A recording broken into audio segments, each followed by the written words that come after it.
Hey yo, bienvenue dans le podcast The GOAT MMA Boxing. Comment on se retrouve, que tu sois posé relax sur ton canapé, en train de faire un footing, ou même que tu sois au taf et que tu es fan de boxe et de MMA, fais une pause. Ce podcast est fait pour toi.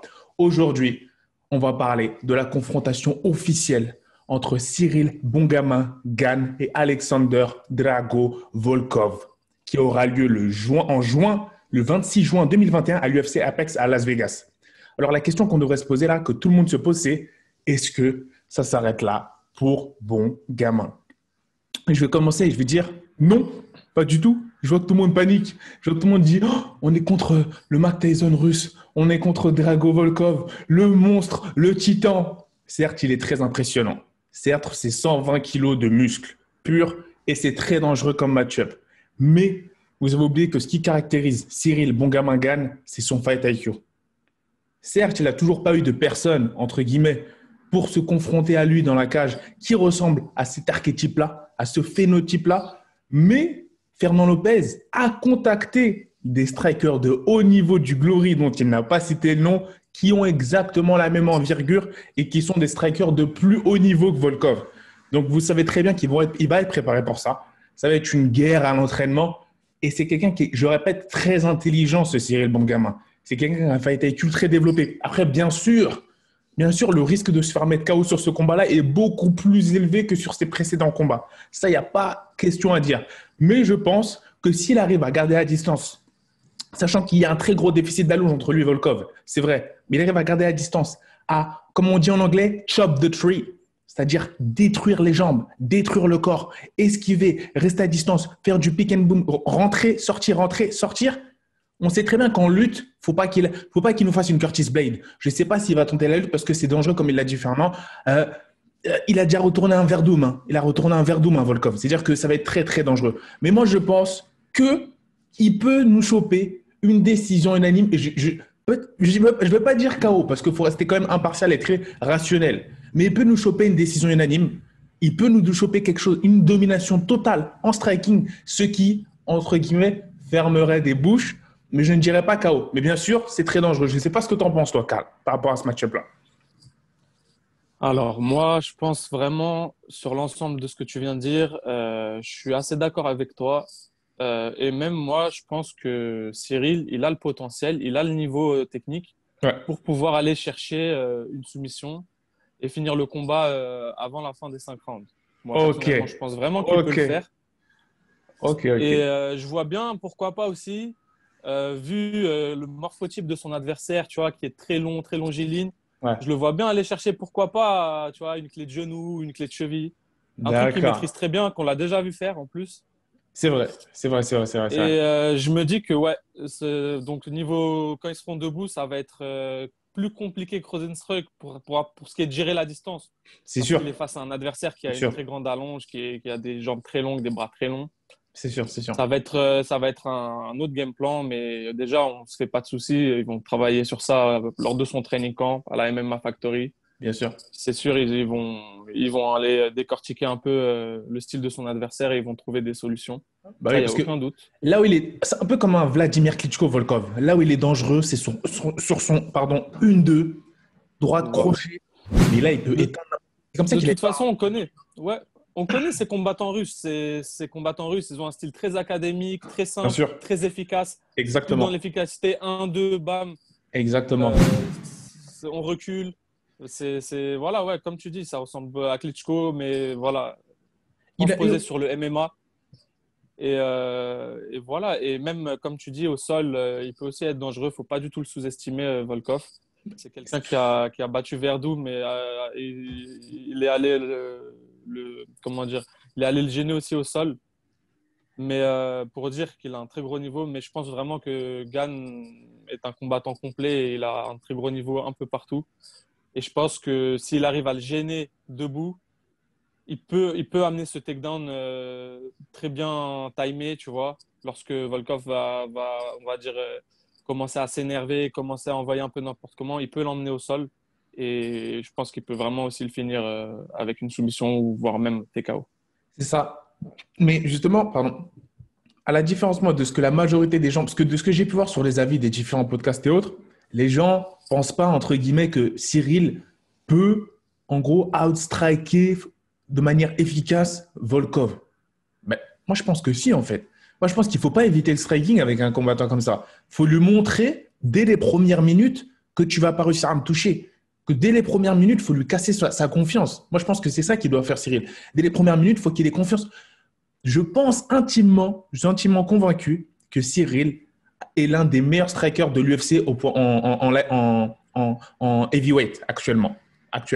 Pourquoi? Parce que sa manière de gérer la distance, sa manière de détruire mentalement ton adversaire. Regardez ce qu'il vient de faire à un Rozenstruik. Rozenstruik, il a complètement neutralisé son striking alors que Rozenstruik, c'est un destructeur. Certes, c'est pas un Volkov, mais moi, je vois quand même quelqu'un qui, c'est pas parce qu'il est face à quelqu'un de beaucoup plus grand que lui qui va se faire complètement bully, complètement martyriser. Bien sûr, après, attention, Volkov, faut surtout pas le mettre out of the picture parce que c'est quelqu'un qui est extrêmement dangereux. C'est quelqu'un qui peut éteindre la lumière. Et bien sûr, l'aspect mental de Cyril va énormément jouer dans ce combat-là. S'il va se laisser impressionner. S'il se laisse impressionner, c'est terminé. D'ailleurs, ouais, l'aspect mental va être une clé, comme à chaque combat. Mais justement, une des grandes forces de Cyril Gane, et on le dit très peu souvent, c'est son mental, très gros mental. Tu le vois, pour chaque combat, toujours très, très calme, très serein. Il entre dans la cage, on dirait, il entre pour faire un petit sparring.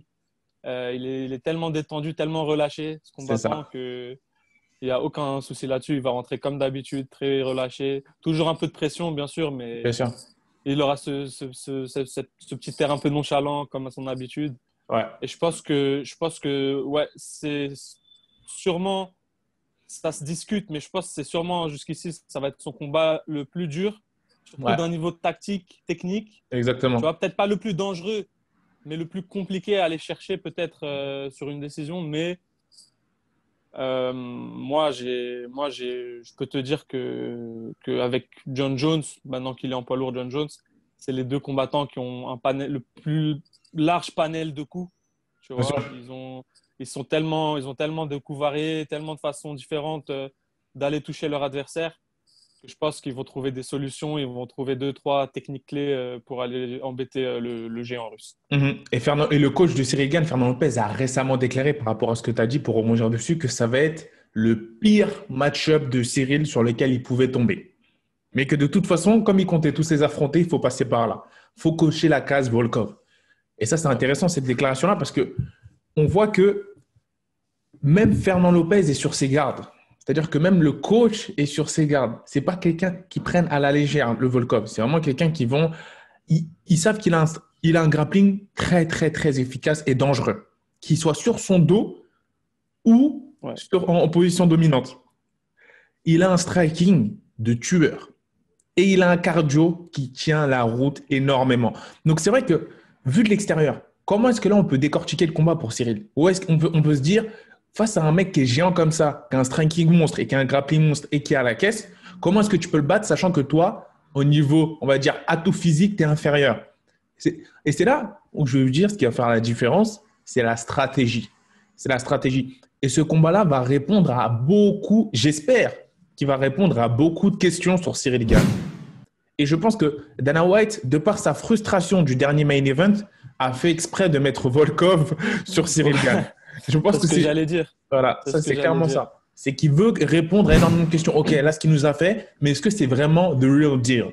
Est-ce que c'est parce que si Cyril Gane passe ce test-là, même s'il ne le met pas de manière impressionnante, mais il outstrike un Volkov comme il l'a fait avec un Rozenstruik, je peux te garantir que là, il n'y aura pas de rageux, il n'y aura pas de mec, il y en a toujours. Mais je veux dire, là, Dana White, en tout cas, pour le cas de Dana White, il aura compris que oui, là, il est dans la discussion pour le titre et le contentieux John Jones, Francis Ngannou, etc.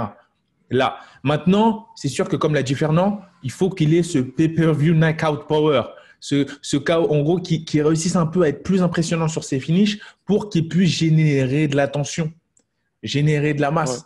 C'est ce star power-là qui manque un petit peu à Cyril. Mais pourquoi il manque? Parce qu'il est victime de son génie. Il est arrivé à ce niveau-là de manière beaucoup trop rapide. Beaucoup trop rapide. Le mec, on n'a même pas eu le temps de lui build-up sur les réseaux sociaux.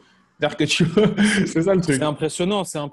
Je pense, d'une part, c'est par son talent On rappelle il fait du MMA depuis quelques années, depuis pas Ouais, très longtemps, ouais, Cyril. C'est pas comme s'il avait commencé à 15 ans ou 10 ans. C'est un prodige, c'est vraiment quelqu'un qui a un talent incroyable, c'est un athlète. En exactement. quelques années, il s'est hissé dans le top 5 UFC, le Mm. mec.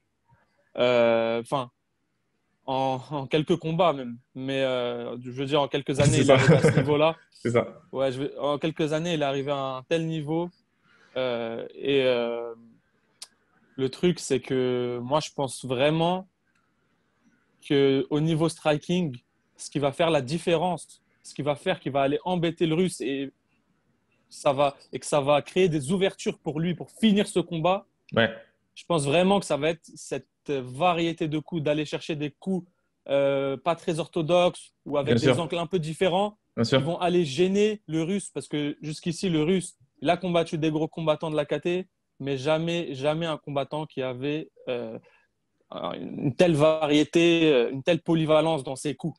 Voilà. Exactement. Et en parlant de polyvalence dans les coups, il faut savoir que Cyril Gane est validé par la street, entre guillemets. Il est validé par Israel Adesanya, l'un des meilleurs strikers de l'UFC.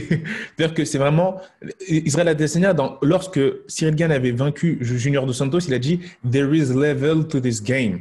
Il y a des niveaux en striking dans ce game. C'est pas, t'arrives, tu lances des parpaings et tu mets KO tout le monde. Il y a des gens Sauf qui ont un Ngannou. niveau. Non, Sauf attends, attends. Ngannou. Sauf Ngannou. Mais pas C'est pour son vrai. dernier combat. Pas C'est pour son vrai. dernier combat. C'est vrai, c'est vrai. Sauf Ngannou, pardon. Ngannou, Excuse-moi. voilà. Sauf Ngannou jusqu'à son dernier combat, voilà. Voilà. Avant son dernier combat, c'était le seul. C'est vrai qu'Ngannou, ça c'est comme on dit, comme on dit, la compétence s'arrête là où la puissance commence. Avec Ngannou, c'est exactement ça. Là, voilà. Mais donc, là, en revenant à la compétence et à la rationalité, lorsqu'on sort du monde Ngannou et qu'on revient sur Terre, lorsqu'on sort de sa planète, on voit qu'il y a un niveau en striking. Il y a un niveau. Et Volkov, il faut savoir une chose, il a un très bon pedigree en kickboxing, en Muay Thai. Il a énormément d'expérience. Mais là, c'est ça. C'est pour ça que ce match-up aussi, il est vendeur. Parce que là, il est face à, entre guillemets, un génie, un prodige qui, très rapidement, dans sa carrière de Muay Thai, a su vaincre des Bouganem, a su vaincre des gens qui sont l'élite encore aujourd'hui. Et là, il va arriver à l'UFC. Est-ce qu'il va réussir à reproduire cette prouesse et à continuer, on va dire, ce winning streak mémorable? Vraiment. Parce que là, on ne se rend pas compte que si Cyril Gane remporte son fight face à Volkov, ça le met dans le contentieux directement. Moi, je ne vois pas autre chose qu'un combat pour le titre. Je ne vois pas autre chose qu'un combat pour le titre s'il bat Volkov actuellement. Je vous le dis, que ce soit, tu peux me parler de tout ce que tu veux, du star power, il faut qu'il vende plus, il faut qu'il fasse du trash talk. D'ailleurs, big up à son anglais qui a énormément évolué. Mais moi, j'aimerais savoir une chose. C'est comment est-ce que tu peux ne pas lui donner le titre s'il remporte ce combat-là et encore plus de manière décisive. Attention, la tâche est très ardue. Là, on a un Volkov qui peut, si tu es rationnel, c'est largement du 50-50. Et même, je pense qu'au niveau des cotes, je pense que pour la première fois, parce que je crois qu'il a toujours été favori dans ses fights, je pense que là, Volkov sera, si vous pouvez mettre les odds, si elles sont sorties ou pas encore, mais en commentaire, je pense que Volkov sera favori pour ce combat-là. Si je dis Ouais. pas de bêtises. Moi, perso, ça m'étonne pas. Si Volkov, il est favori, voilà, c'est surtout qu'il a plus de combats, on va dire, plus de Bien sûr. combats références. Voilà, c'est Regarde, par son expérience com- et ses combats com- références. compare les Sherdog. Hein. Tu as un 38, je crois, et un 8-0. En termes de Ouais, combat et d'expérience, c'est un truc de malade. C'est vraiment un truc voilà, de c'est malade. ça. Et vraiment, toi, moi, je suis d'accord avec toi quand tu dis que Cyril Gane, si il passe ce combat, il passe ce test, il mérite la ceinture. Ça, c'est logique. En tout cas, il mérite un combat Mhm. contre ou Ngannou ou John Jones. Mais moi, j'ai bien peur que Dana fasse encore deux, trois dingueries et qu'il nous sorte que non, c'est au tour de Derrick Lewis d'aller combattre le gagnant du title fight ou non, bah du coup, il donne un rematch entre John Jones et Ngannou quoi qu'il arrive et qu'ils nous disent ouais, donc Euh, maintenant Cyril, on fait un combat pour le contender numéro un entre Cyril Gane et Derrick Lewis qui serait encore là une fois un combat piège, un combat fait pour essayer de stopper le français, tu vois, en contre fait, c'est Derrick simple. Lewis. Ça, c'est l'opportunité pour Bon Gabin d'aller chercher un KO et de fermer la bouche de tout le monde et de s'affirmer en tant que star pay-per-view. Soit il va la jouer safe Ouais. et c'est très bon. il continue son avancée, on va dire, de manière régulière et il a la décision unanime, soit il va chercher la finition, la soumission, comme l'a dit Karl, comme le pronostic Karl, avant la fin, en gros, avant les late rounds, c'est-à-dire vainqueur par soumission d'une clé de cheville ou d'une clé de talon ou autre de bon gamin, ou justement le KO. Et là, c'est ça qui est intéressant. Je pense que Fernand Lopez, je pense qu'ils ont ça aussi en tête. Ils voient ça, pour eux, cette opportunité, cette grande muraille russe, ils le voient comme, on va dire, leur ticket pay-per-view. Si on arrive à le mettre KO, c'est ce qui va nous propulser. Tu comprends ce que je veux dire? C'est vrai, c'est comme ça qu'il faut le voir. Il ne faut pas le voir en mode. Et il y en a qui le voient, malheureusement, la majorité de ce que j'ai pu voir francophone le voit comme ça. Ah non, il ne fallait pas prendre ce match-up-là. Je pense que là, ça va être la première défaite de bon gamin. C'est possible. C'est totalement possible. Là, on comprend que ça peut être. C'est une montagne. Hein. C'est très, très compliqué. Mais tu peux aussi voir l'aspect positif et te dire si tu mets KO ce mec-là, c'est peut-être irrationnel, mais il en est capable. Bon gamin, il en est capable. Tout comme Volkov en est capable. Les deux sont capables de se mettre KO. Mais si on se place du côté de bon gamin, et personnellement, de par le fight IQ et le fait que ce soit un génie, où j'ai pas peur de le dire, eh ben, je pense qu'il peut mettre KO Volkov et que si ça arrive, ça arrivera avant le 3e round. Tout simplement. Tout simplement. Ouais, c'est intéressant. C'est intéressant comme analyse. Moi, je te dis que vraiment, ça va. Je pense, en fait, ça va être compliqué d'aller chercher le KO parce que Cyril, c'est un combattant. Dans sa façon de combattre, niveau striking, il n'aime pas trop prendre des coups, tu vois. Il aime bien piquer, ressortir. C'est vrai, il ne prend pas de risque. Ouais. Il ne prend pas trop de risques. Après, voilà, on est en poids lourd. On a les petits gants d'MMA. Même on a vu un jab, ça peut sonner. Hein. Il est précis. Il n'a pas besoin. En poids lourd, tu as juste besoin de précision. D'ailleurs, partout, tu as besoin de précision. Du timing et de la précision. Exactement. Voilà, il est précis. Il est précis. Je te le dis. Moi, ça ne m'étonnerait pas qu'il le rock avec un jab, tu vois. Après, moi j'ai encore beaucoup de questionnements sur Cyril Gane, sur certains aspects. Bien et sûr. justement, comme tu dis, ce combat, il va nous permettre de répondre à ces questions. Exactement. Il y a énormément de aspects de ça. Voilà. Il y a énormément surtout défensivement, parce que jusqu'ici, ça a toujours été celui qui mène l'offensive dans ces combats, qui a le centre et qui mène l'offensive. C'est vrai. Maintenant, on va voir. Est-ce que dans ce combat, il va être toujours dans cette même position d'agresseur? Bien sûr.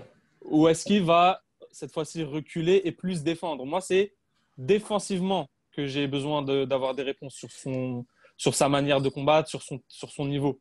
Parce que défensivement, on l'a beaucoup moins vu qu'offensivement. Jusqu'ici, il a dominé ses combats, Cyril. C'est vrai. Moi, je sais pas à quel point, à quel niveau il est dans ses défenses de takedown, dans sa défense, je sais pas, sur les low kicks, sur ces choses-là. Ouais. On l'a pas encore vu sur ces aspects-là, Cyril. C'est vrai qu'on l'a pas vu énormément. Voilà, ça va être le point clé. Ouais, c'est ça. Comment il s'en sort face à un adversaire qui peut lui mettre une pression, qui peut avancer, qui peut envoyer un gros volume de striking. Moi, c'est là que je veux le voir. Et aussi un adversaire qui est sur le sol, parce que c'est possible aussi. S'il y a un retournement au sol ou s'il arrive à l'emmener au sol dans un cafouillage un peu bizarre et tout, faut que Cyril il puisse aussi se défendre. Mais je pense que ça va être un combat qui va répondre à ces questions. Et je pense qu'on n'est pas fini de voir à quel point il est talentueux, même dans des aspects de combat où on n'est pas habitué à le voir. C'est intéressant ce que tu as dit. Hein. Un Cyril sur le dos. Ça, ce sera intéressant de voir comment il se débrouille. Et ça, je pense que Fernand aussi, il ne va pas faire l'erreur de prendre que des strikers. Il va prendre des lutteurs. Il faut qu'il mette Cyril dans des situations extrêmement déconfortables en training camp. Il faut que ce training camp soit extrêmement déconfortable, vraiment inconfortable pour Cyril. Vraiment, vraiment, vraiment. Voilà. Et en plus, ça, c'est comme ça. Ils ont un grand camp avec la MMA Factory. Fernand Lopez, il a des contacts partout dans le monde au niveau MMA. C'est l'avantage. Ils vont pas, voilà, et ça c'est un avantage. Ils vont appeler des combattants de tout type, de gros niveau, et ils vont se préparer pour ce combat. Bien sûr, bien sûr. Non, nous personnellement, on souhaite le meilleur. Déjà, tout d'abord, aux deux combattants qui reviennent sains et saufs de cette guerre en approche. On espère, personnellement, je vois de manière rationnelle. Je vois un bon gamin. Si je reste rationnel, et je vais aller à l'encontre de tout ce que tout le monde pense, je le vois outstriker Volkov. Je le vois faire une masterclass outstriker Volkov et choquer tout le monde. Pas forcément le mettre KO.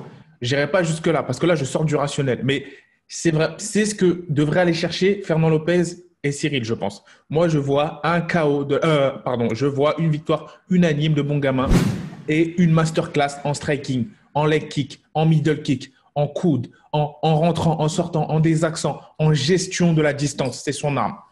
Toi, C'est tu ça, vois. l'arme, ça va être, voilà, c'est ça, l'arme, ça va être de tellement envoyer de coups différents à chaque moment L'activité. que, voilà, qu'au bout L'activité. d'un moment, le Russe, il va plus savoir à quoi s'attendre, à quoi se préparer. Et c'est Et ce c'est là.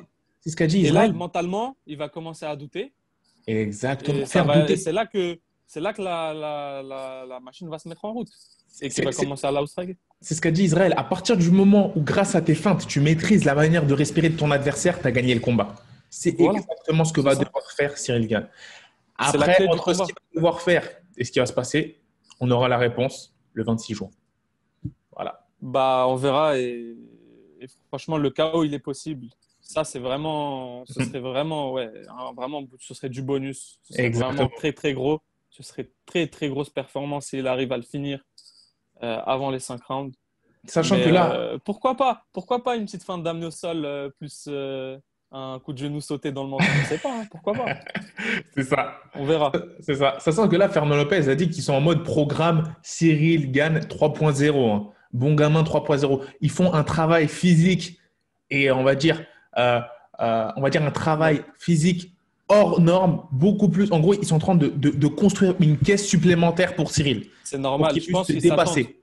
Ouais, je pense qu'ils s'attendent à un long combat qui va C'est aller ça. dans les 4 5 rounds. C'est normal. C'est ça. Et ils vont se préparer pour ça. Ça, c'est sûr. C'est clair. C'est intéressant. Donc, c'est intéressant. On a envie de voir un bon gamin 3.0 face à un Volkov, ce que ça donne. Et peut-être qu'il y aura des surprises. Peut-être qu'on se trompe. Peut-être qu'il va se faire mettre KO dans les premiers rounds. Peut-être qu'il va se faire mettre KO ou il va se faire soumettre dans le deuxième round. On ne sait pas. Mais de ce que je peux voir des deux combattants, sans mettre à la poubelle l'expérience faramineuse de Volkov, je vois une masterclass en striking de bon gamin. Dites-nous en commentaire si vous pensez qu'on dit n'importe quoi.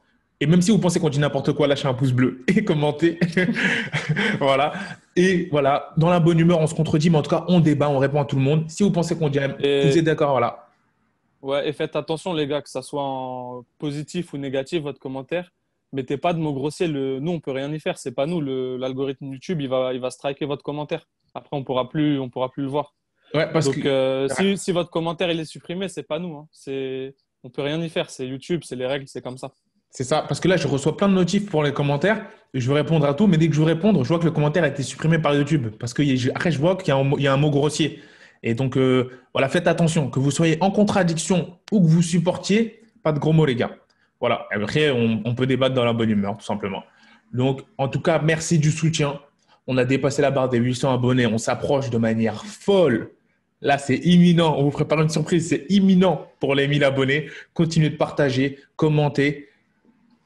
Toujours vous abonner sur tous les réseaux. On arrive en force. On vous remercie énormément. On est de plus en plus. La propagande The GOAT continue, The GOAT Family. Et on vous dit peace. Give me 5, give me 10, call me daddy. Everybody.